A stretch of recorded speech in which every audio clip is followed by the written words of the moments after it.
She told me he meant nothing, but when she walked away from me to go back to him, I realized the truth hurts most when it sounds gentle. I just never expected she'd come back, not to explain, but to choose me.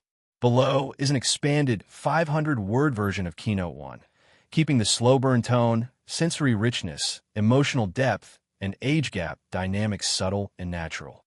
I wasn't supposed to see her that night. I had convinced myself our paths had finally separated, that whatever quiet connection we once shared had dissolved the moment she told me she was going back to fix things with the man she claimed, not physically. She was still the same graceful presence, still carrying herself with that calm, elegant confidence that made people turn without knowing why. But there was something quieter about her tonight, a gentleness, or maybe a tiredness, that clung to her like the last light of a fading sunset. She noticed me before I had the chance to pretend I hadn't seen her. Her head lifted slightly, eyes widening just enough to reveal surprise, then settling into a small, reluctant smile. She tucked a strand of hair behind her ear, a gesture I'd seen 100 times, but felt differently now, almost fragile. "Hey," she said softly, her voice warm but edged with uncertainty. I stepped closer, offering a polite nod I hoped would mask the rush of emotions I wasn't ready to show. "Didn't expect to see you here." Her lips parted in what might have been a laugh, but it died in her throat. "I didn't expect to be here either. A beat, or to run into you." As she spoke, she reached out instinctively, brushing her fingertips against my forearm, a barely there touch that still felt like a spark through fabric. Her hand lingered a fraction longer than necessary. Warm, familiar, disarming. It wasn't flirtatious. It was something more complicated, something rooted in memory and unfinished conversations. She withdrew her hand quickly, as though suddenly aware of what it might imply. "How have you been?" she asked, eyes searching mine with a softness that didn't match the casualness of the question. I told her I'd been fine, though the steady thump of my heart said otherwise. In truth, seeing her this close again stirred all the feelings I had neatly folded away. The way she'd lean in when she talked, the scent of her perfume, the calm steadiness in her gaze when she chose to let someone in. She exhaled slowly, looking down at the book in her hand. "Before you ask, no. Things didn't exactly resolve the way I hoped." There was the first crack in her composure, a flicker of disappointment, maybe even regret. She tried to shrug it off. "He meant nothing," she said, forcing a thin smile. I guess I was just holding on to something familiar. But her eyes told a different story. A heavier one that she wasn't ready to say out loud. And as I stood there, watching her pretend she was okay, I felt something quietly shift between us, subtle, unspoken, but undeniably real. A new beginning disguised as an accidental reunion. Below is the expanded 500-word version of Keynote 2, keeping the slow burn tone, sensory intimacy, emotional vulnerability, and YouTube-safe affection intact. We ended up at a small cafe tucked behind the bookstore, a quiet place with mismatched wooden chairs and the faint scent of cinnamon drifting through the air. It wasn't planned. She simply asked, "Do you have a minute?" And my feet moved before my thoughts did. We sat across from each other at a small round table near the window, the soft glow of late afternoon pooling around her like a warm filter. She wrapped her hands around her mug, shoulders sinking just a little, as though finally allowing herself to exhale. "It's strange," she began, eyes shifting between me and the swirling steam rising from her coffee. "How someone can take up so much space in your life, even when you know they shouldn't." Her voice wasn't dramatic or bitter, just honest. Too honest. The kind that makes your chest tighten because you can hear the hurt beneath it. I leaned in slightly, elbows resting on the table. "You don't owe me the details. Not if it's uncomfortable." She looked up quickly, almost startled by the softness in my tone. Then something in her expression eased. Her eyes warmed, settling into that familiar, vulnerable depth she rarely showed anyone. Slowly, she mirrored my posture, leaning closer until only a few inches separated us. "It's not that," she said. "It's just embarrassing, maybe." She paused, then added, I didn't expect to feel so small when everything fell apart. Without thinking, I placed my hand near hers, not touching, just offering presence. She noticed. She always noticed. Her fingers moved almost on instinct, brushing lightly across the back of my hand as she spoke again, the contact so gentle it felt like a question she wasn't ready to ask. I kept telling myself I was done, she admitted, that he didn't matter, that I was stronger than that. Her lips tightened into a thin line. But then I look at him and feel this old version of myself slipping back. Her fingertips lingered against my skin, warm, soft, trembling just slightly. I felt the air between us shift, the space tightening with an emotion neither of us named. "You're not weak for caring," I said quietly.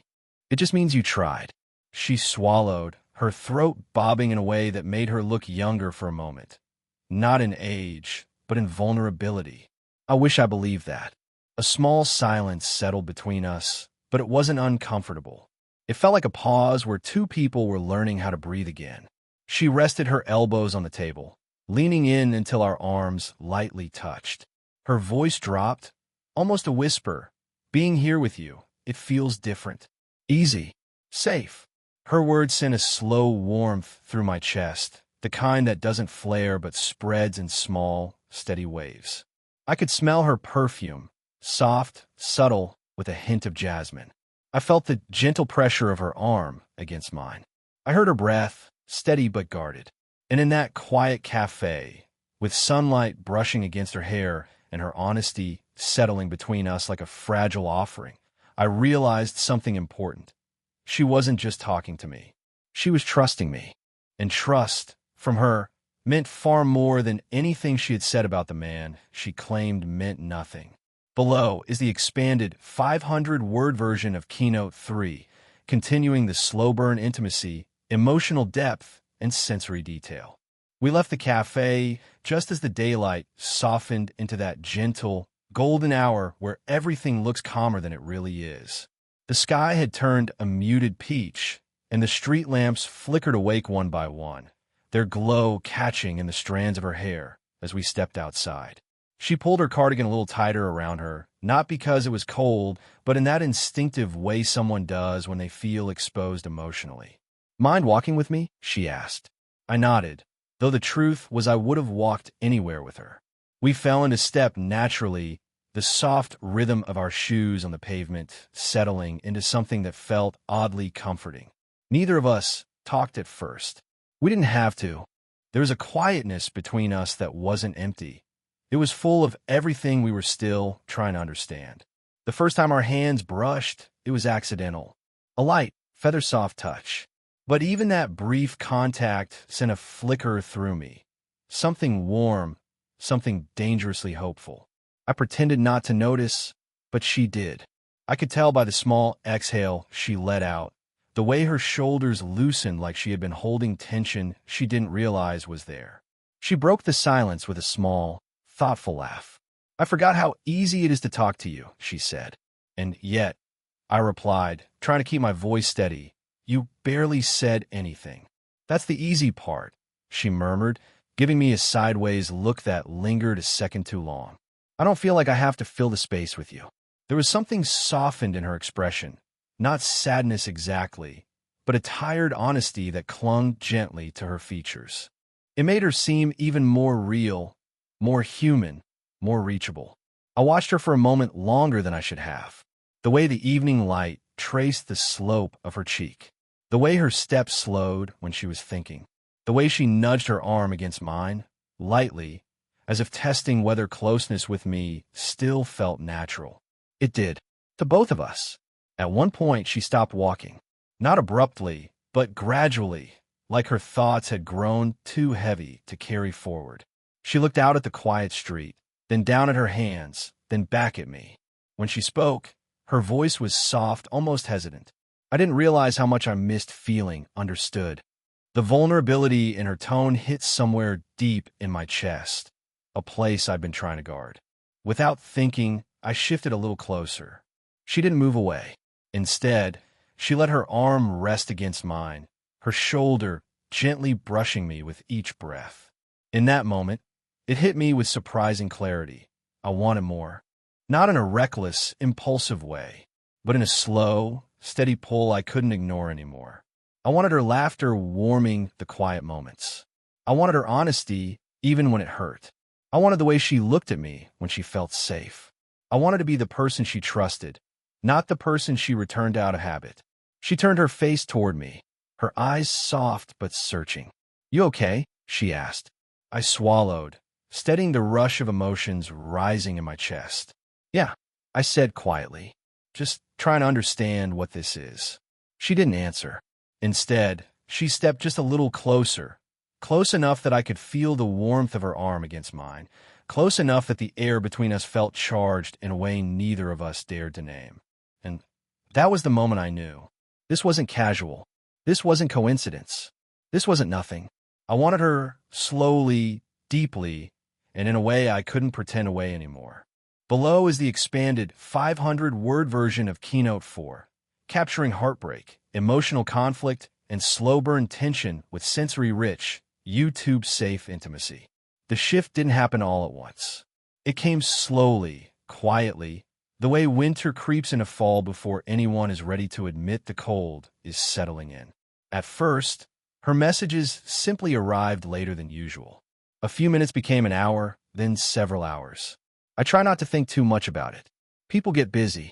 People get tired. People have lives that don't revolve around my hopeful version of them. But the truth was in the tone, not the timing. The warmth in her text cooled. The playful lines disappeared.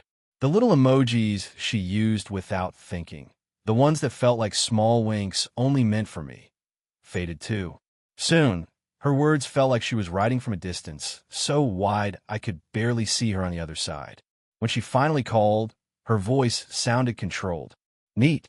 Like she'd rehearsed every sentence. "Do you have a minute?" she asked. I knew then, before she even said the words. We met in the same cafe where she had leaned into me days earlier, where her fingers had traced the back of my hand like they were searching for truth in the warmth of my skin. Today, she chose the corner seat farthest from the window, her posture tight and guarded. She didn't reach for me this time, not even by accident. I talked to him. She began, eyes fixed on her untouched coffee. The conversation, it brought up a lot of old things. My heart tightened, slow and heavy, as if someone had wrapped a fist around it.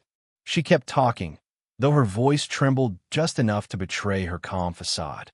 I think I need to try to close things properly, to see if there's anything left to fix. "You told me he meant nothing," I said gently, because I wasn't angry, just confused, hurt in a place that I didn't know how to protect. She winced, a tiny motion, but enough for me to see she wasn't proud of what she was saying. "I know. I did say that." Her hands curled around her sleeves, pulling them over her palms like a shield. But something about the way things ended, it's been eating at me. I need to confront it. For myself. For herself. Not for him. A small part of me took comfort in that. But the larger part, the one that had begun imagining something real with her, felt the impact like a slow, deep bruise. She finally looked up, and the regret in her eyes almost hurt more than her words. "I'm sorry. I didn't want to hurt you." The apology stung, because it meant she knew exactly what she was taking away. I nodded, though my throat felt tight. "I get it," I managed. "You need closure." She parted her lips to speak again, but hesitated. Instead, she pressed her arms against her chest, as if holding herself together. She wouldn't meet my eyes anymore. Not fully. It was like she couldn't bear to see the disappointment, the quiet heartbreak she had caused. When she stood to leave, she paused for a moment beside me, like she wanted to reach out, place a hand on my shoulder, offer some small piece of comfort. But she didn't. She let the moment pass. As she walked away, I felt the emptiness she left behind settle around me like cold air, rigid, sharp, and unforgiving. And for the first time, I realized that even gentle endings can still break you. Below is the expanded 500-word version of Keynote 5, deepening vulnerability, emotional honesty, and slow-burn romantic tension with sensory-rich, YouTube-safe affection. It was a little past dusk when she showed up at my door, the hour where the sky is neither night nor day, but a muted blue that makes everything feel suspended, uncertain. I wasn't expecting anyone. Certainly not her. The knock was soft, almost hesitant. The kind of knock someone makes when they're unsure if they even have the right to be there. When I opened the door, she stood in the hallway with her arms wrapped around herself. Not tightly, not protectively, more as if she didn't know what to do with her hands. The faint breeze coming through the building's vents lifted a few strands of her hair, brushing them across her cheek. She didn't push them back. She looked tired, raw, human in a way she rarely let anyone see. "Hi," she said, her voice barely above a whisper. I stepped aside, silently inviting her in. She hesitated for a moment. A single breath held too long, then crossed the threshold. The soft click of the door, closing behind her, felt heavier than it should have. She didn't walk far. She just stood there, in the warm pool of light from my living room lamp, her gaze drifting across the room like she was searching for courage in the air around us. "I shouldn't be here," she murmured. "But you are," I said gently. That made her inhale sharply, as if the truth of it hit her harder than she expected. She turned toward me, her eyes glistening with something she hadn't named yet. "I tried," she said. "I really did. I told myself I could fix things, that going back would give me clarity." She shook her head, letting out a quiet, shaky breath. Instead, it just made me feel smaller, duller, like I was shrinking into a version of myself I thought I'd outgrown. Her voice wavered at the end, and for a moment she closed her eyes, pressing her lips together like she was steadying herself against emotions she'd kept buried. When she opened her eyes again, they found mine with a kind of fragile determination. "He felt familiar," she confessed, "and I was exhausted. I chose something that felt safe because what I feel when I'm with you scares me." The words hit with a slow, warm force, not like a blow, but like a truth finally landing where it belonged. A tremor passed through her, and she reached out blindly, her fingers brushing the fabric of my sleeve.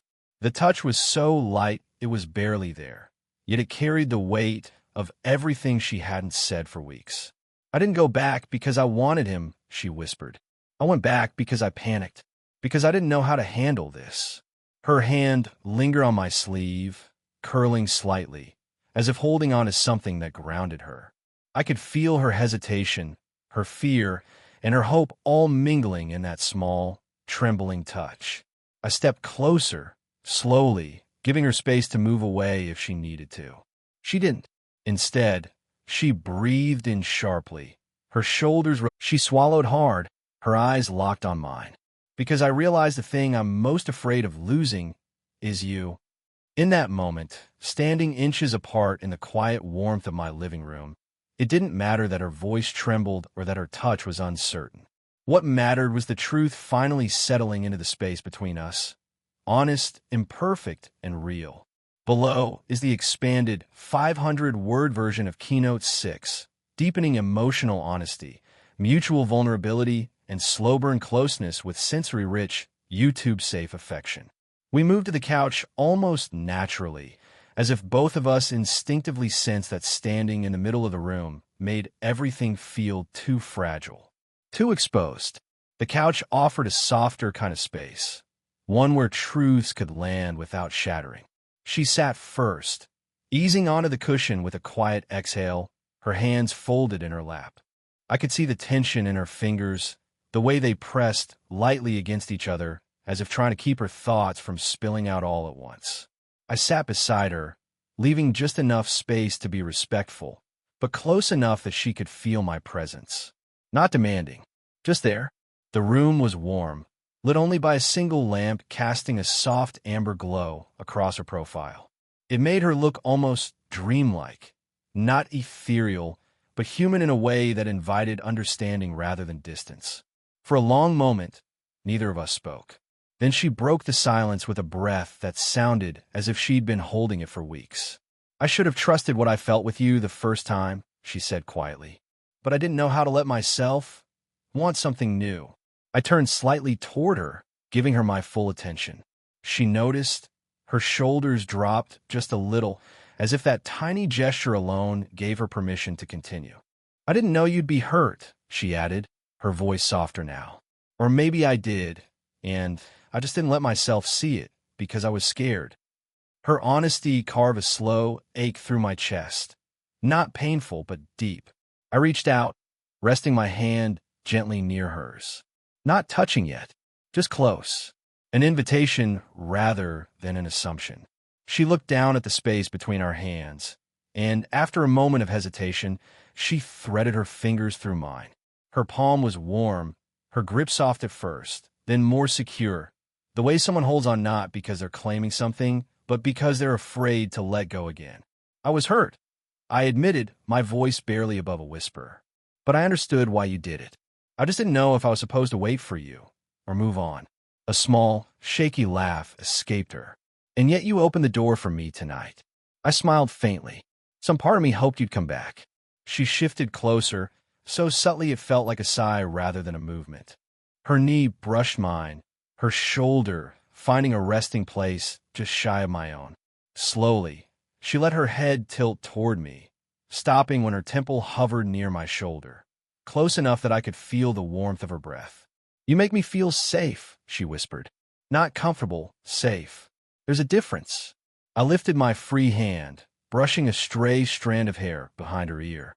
My fingers barely grazed her skin, but she leaned into the touch with a softness that made my heart tighten in the best possible way. I don't want to run anymore, she murmured. I want this. Us. Whatever it becomes. I let my thumb rest gently along the back of her hand, tracing small circles that felt like quiet reassurance. Then we take it slow, I said. No pressure. No expectations. Just honesty. She nodded, her forehead brushing lightly against my shoulder. And together, in that warm, quiet space, we let the moment settle. Not rushed, not forced. Just two people choosing each other, carefully, honestly, and finally without fear. Below is the expanded 500-word version of Keynote 7, ending the story with emotional clarity, warmth, and slow-burn romantic fulfillment while keeping all affection YouTube safe. We ended up outside on the small balcony connected to my living room, a space barely big enough for two people, yet somehow it felt like exactly where we needed to be. The evening had deepened into a soft, velvety blue, the kind of night sky that settles gently rather than pressing down. A few scattered stars flickered faintly above us, quiet witnesses to a moment that felt both delicate and certain. She stepped out first, wrapping her cardigan around her a little tighter as the night breeze brushed against us. I followed, stopping beside her, close enough for warmth to pass between us, but not so close that I overwhelmed her. She rested her palms on the railing, looking out at the dim city lights below. It's strange, she said softly. I spent so long thinking I knew what love was supposed to look like, what it should feel like. And yet, she paused, exhaling a breath that clouded slightly in the cool air. It never felt like this. I turned toward her, watching the way the gentle light traced her features, the curve of her cheek, the thoughtful pull of her eyebrows, the softness in her eyes when she finally looked back at me. What does this feel like? I asked quietly. Her lips parted, but instead of answering, she stepped closer, just a small shift, but enough to erase the thin stretch of uncertainty between us. She lifted one hand and placed it over my heart, her fingers splaying lightly across my shirt. Her palm was warm, steady, as if grounding both of us at once. It feels real, she said, and that scares me, but it also makes me feel more alive than I have in a long time. I covered her hand with mine, gently pressing it against my chest. The simple contact felt intimate in a way that didn't demand anything. It just acknowledged everything. You don't have to be afraid anymore, I said, my voice low. We don't have to rush anything. We don't even have to define it yet. We just move together, one step at a time. Her shoulders relaxed visibly. She leaned in, resting her forehead briefly against my chest. The feel of her, warm, close, trusting, sent a quiet warmth through me, the kind that spreads slowly and settles deeper than any sudden spark. I didn't choose him over you, she said, her voice muffled slightly against me. I chose fear. I chose something familiar because it was easier than admitting how deeply I felt when I was with you. She looked up at me then, her eyes clearer than they had been in weeks. But I'm choosing differently now. I brush my thumb gently along her cheek, just below her eye. Her skin warmed under the touch, and she leaned into my hand, closing her eyes for a moment, as if letting herself absorb the tenderness she had denied for so long. "We'll build something better," I said. "Something honest." Her lips curved into a small, heartfelt smile, one filled with relief, gratitude, and a quiet hint of hope. She pulled me into a soft, slow embrace, her arms circling my waist as her cheek rested lightly against my chest. I held her just as gently, feeling the steady rise and fall of her breath against me. There, under the quiet night sky, with her in my arms and the chaos of the past finally settling behind us, it felt like the beginning of something neither of us had dared to imagine.